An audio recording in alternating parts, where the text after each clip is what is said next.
हर रोज एक नई कहानी देखने के लिए चैनल को सब्सक्राइब करें और बेल आइकन दबाना ना भूलें। गायत्री एक मूर्तिकार थी जो कि गणेश भगवान की मूर्तियां बनाया करती। उसका पति राधे अपाहिज था। कई साल पहले एक एक्सीडेंट में उसने अपने दोनों हाथ खो दिए थे, जिसके चलते गायत्री का घर उसकी मूर्तियां बनाने से ही चलता था। गायत्री एक मूर्तिकार जरूर थी, लेकिन भगवान में उसकी कोई आस्था नहीं थी। एक दिन वो अपनी ठेले पर गणेश भगवान की मूर्तियां ले जा रही होती है। तभी उसके ठेले के सामने एक बुढ़िया आ जाती है, जिसे देखकर वो जोर से चिल्लाती है, ए बुढ़िया, तू अंधी है क्या? तुझे दिखाई नहीं देता क्या? मरने के लिए मेरा ही ठेला मिला है क्या तुझे? बेटी, अगर मुझे दिखाई देता तो मैं तेरे ठेले से नहीं टकराती। जहाँ जाना होता आराम से पहुँच जाती। अरे बुढ़िया, जब आंखों पे काला चश्मा लगा लेगी तो कहाँ से दिखाई देगा? चल हट मेरे ठेले के आगे से, मुझे देर हो रही है, भगवान की मूर्तियाँ बेचने जानी है। बेटी, उस भगवान के नाते थोड़ा सा समय निकाल कर मुझ बुढ़िया को ये रोड क्रॉस करवा दे। कब से खड़ी हूँ मैं यहाँ। देख बुढ़िया, मेरे पास इतना समय नहीं है, मेरे ठेले से हट और मुझे जाने दे। तुझे रोड क्रॉस करना है तो किसी और को कह देना। गायत्री अपना ठेला दूसरी ओर मोड़कर वहाँ से निकल जाती है। तभी बुढ़िया का खुद से रोड क्रॉस करने के चक्कर में एक्सीडेंट हो जाता है और उसे बहुत गहरी चोट आती है। रोड पर लोगों को भागता हुआ देखकर वो अपना ठेला रोककर पीछे मुड़ती है, जहाँ वो बुढ़िया को जमीन पर गिरा हुआ देखती है और उसके सर से बहुत खून निकल रहा था। जब भगवान ने आंखें छीन ली हैं, तो क्या जरूरत थी अकेले रोड क्रॉस करने की? बेवजह ही एक्सीडेंट करवा लिया। गायत्री इतना कहकर अपना ठेला लेकर वहाँ से ही चली जाती है और मूर्तियाँ बेचकर शाम को अपने घर लौटती है। आज क्या हुआ सड़क पर पता है आपको जी? क्या हुआ गायत्री, बताओ। अरे आज एक अंधी बुढ़िया मेरे ठेले के सामने आ गई थी, मुझसे रोड क्रॉस करवाने को बोल रही थी। तो तुमने क्या किया? करना क्या था? मैं क्या अंधों को रोड क्रॉस करवाने के लिए हूँ? मुझे और काम नहीं है क्या? ये बात तुम्हारी ठीक नहीं है। कभी तो किसी मजबूर इंसान की मदद कर दिया करो जिससे तुम्हारी जरूरत हो। पता नहीं कब किसकी दुआ काम आ जाए। फिर क्या हुआ उस बुढ़िया का? किसी ने उसको रोड क्रॉस करवाया कि नहीं? वो तो मुझे नहीं पता। मैं उसे छोड़कर चली आई, लेकिन थोड़ी दूर आने के बाद जब मैंने पीछे मुड़कर देखा तो वो जमीन पर गिरी थी। शायद उसका एक्सीडेंट हो गया था। और तुम उसे ऐसे ही छोड़कर चली आई? हद है यार तुम्हारी भी। बनाती तुम भगवान की मूर्तियां हो, लेकिन दया भाव नाम की कोई चीज तक नहीं है तुम्हारे अंदर। हाँ नहीं है, बस गलती कर दी आपको सब बताकर। मुझे आपसे कुछ कहना ही नहीं चाहिए था। गायत्री वहाँ से चली जाती। दिन बीतते हैं, लेकिन गायत्री के स्वभाव में कोई परिवर्तन नहीं होता। एक दिन गायत्री अपने घर के आंगन में बैठी गणेश जी की मूर्तियाँ बना रही होती है। तभी वहाँ एक भिखारी आता है। कोई है घर में? भगवान के लिए मुझे कुछ दे दो। 4 दिन से भूखा हूँ, मुझ पे कोई दया तो करो। जाओ यहाँ से, घर में कोई नहीं है और यहाँ कुछ भी नहीं है। झूठ क्यों बोल रही हो बहन? अरे मैंने सच में 4 दिन से कुछ नहीं खाया है। अरे भूख के मारे जान जा रही है मेरी। अरे इतनी भी निर्दयी मत बनो, भगवान के लिए ही कुछ दे दो। जब बोला कि मेरे पास कुछ नहीं है तो तुम्हें समझ नहीं आता है क्या? जाओ कहीं और जाकर भीख मांगो। मेरे पास खाने को कुछ भी नहीं है, वैसे भी मेरे हाथों में मिट्टी लगी हुई है। तुम बहुत घमंडी औरत हो, तुम्हारा कभी भला न हो। अरे जो एक भूखे को खाना नहीं देता उसका क्या ही भला होगा। तुम चाहे कितनी भी भगवान की मूर्ति बना लो, लेकिन तुम्हें कभी भगवान दर्शन नहीं देंगे। भिखारी वहाँ से चला जाता है, लेकिन गायत्री पर उसकी बातों का कोई असर नहीं होता। वो मूर्ति बनाने में मग्न हो जाती है। एक दिन गायत्री अपनी पड़ोसन कमला की बहू की गोद भराई में जाती और उसकी बहू के गोद में अपने हाथ से बनाई हुई गणेश जी की छोटी सी मूर्ति रख देती है। आज ही गणेश जी की मूर्ति देकर मैंने अपना हिसाब बराबर कर दिया।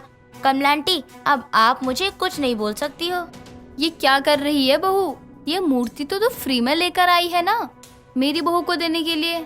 मेरी शक्ल पर पागल लिखा है क्या? मैंने ये मूर्ति आपको फ्री में नहीं दी, बल्कि अपना कर्जा उतारने के लिए दी है। आज के बाद आप मुझसे कोई पैसे मत मांगना। कभी तो किसी की मदद कर दिया कर बहू, तेरा भला ही होगा। वरना अगर ऐसे ही सबके बद्दुआ लेगी तो कहाँ जाओगी? तुम कभी किसी का अच्छा नहीं करती हो, तभी तो तुम्हारे साथ भी आज तक कभी अच्छा नहीं हुआ है। पति एक्सीडेंट में अपाहिज हो गया और खुद आज तक बेऔलाद हो। कमला की बात सुनकर गायत्री को बहुत गुस्सा आता है और वो कमला को सुनाकर वहाँ से चली जाती है। समय बीतता है, तभी उसे एक जगह से 1000 मूर्तियाँ बनाने का ऑर्डर मिलता है, जिसे सुनकर उसकी हालत खराब हो जाती है। मैं एक रात में 1000 मूर्तियाँ कैसे बनाऊंगी? मुझे तो कुछ भी समझ नहीं आ रहा है। लगता है यह ऑर्डर गया मेरे हाथों से। भला एक रात में कोई 1000 मूर्तियाँ कैसे बना लेगा? जरूर वो आदमी मुझे पागल बना रहा होगा। भगवान मदद करो मेरी, कोई रास्ता दिखाओ मुझे। गायत्री इतना कहकर मूर्ति बनाने में लग जाती है। तभी उसे एक आदमी की आवाज सुनाई देती है। आज तक क्या तुमने कभी किसी की मदद करी है या कोई ऐसा काम किया जिससे हम खुश होकर तुम्हारी मदद करें? लेकिन आप है कौन और ऐसे पीछे से आवाज देकर क्यों डरा रहे हो? जो भी है सामने आइए। हम वही हैं जिसे तुम दिन रात बनाती रहती हो, तुम्हारे गणेश भगवान। हे भगवान, कहीं मैं कोई सपना तो नहीं देख रही ना? गणेश भगवान खुद मुझसे बात कर रहे हैं। भगवान, आप कहाँ हैं? मुझे एक बार दर्शन दीजिए। मैं देखना चाहती हूँ क्या आपका रूप वैसा ही है जैसा मैं कल्पना करके अपनी मूर्ति को देती हूँ। हमारे दर्शन पाना इतना आसान नहीं है, बहुत कठिन परीक्षा देनी होगी तुम्हें। आप मुझे बताइए भगवान जी, आपके दर्शन पाने के लिए मुझे क्या करना होगा? हमारे दर्शनों के लिए तुम्हें हमारी 1000 मूर्तियाँ एक रात में बनानी होंगी। अगर तुम ऐसा करने में सफल हो गई तो हम तुम्हें अवश्य दर्शन देंगे। भगवान की बातें सुनकर गायत्री हैरान रह जाती है, क्योंकि उसे पता था एक रात में 1000 गणेश जी की मूर्तियाँ बनाना असंभव था। भगवान जी, मैं इंसान हूँ, आपकी तरह भगवान नहीं। मैं भला एक रात में 1000 मूर्तियाँ कैसे बनाऊंगी? इतना तो मेरे पास सामान भी नहीं है और न ही मिट्टी है न ही रंग है। जहाँ आस्था सच्ची हो वहाँ सब संभव है। हमें ये देखना है कि अपने कार्य में तुम्हारी कितनी आस्था है। और रही बात सामान की, तो कुछ सामान कम नहीं पड़ेगा। कल सूरज उगने से पहले तुम्हें ये कार्य समाप्त करना होगा। अचानक से आवाज बंद हो जाती है। गायत्री कई बार आवाज लगाती है लेकिन वो आवाज वापस नहीं आती, जिसके बाद गायत्री अपनी जी जान से मूर्तियां बनाने में लग जाती है।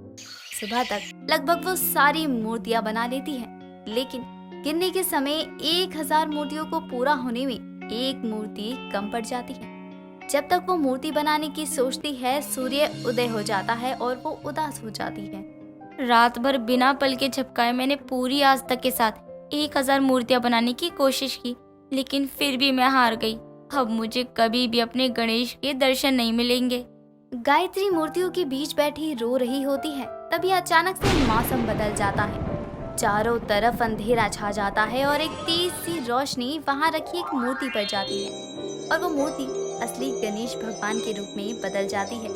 ये सब देखकर गायत्री का मुंह खुला का खुला रह जाता है। मैं कहीं सपना तो नहीं देख रही हूँ? गणेश भगवान खुद साक्षात मेरे सामने खड़े हैं। लेकिन भगवान जी, मैं तो अपना काम पूरा नहीं कर पाई, तो फिर भी आपने मुझे दर्शन क्यों दिए? तुम्हारा काम तुम्हारे कर्मों की वजह से पूरा नहीं हुआ। तुमने कभी किसी की मदद नहीं करी, लोगों ने हमेशा तुम्हें बदुआ दी, इसलिए तुम्हारा कार्य भी अधूरा रह गया।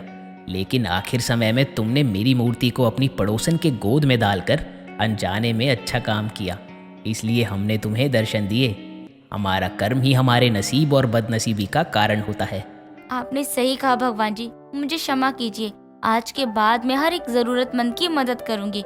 मुझे आपके दर्शन मिल गए, मेरा तो जीवन ही सफल हो गया।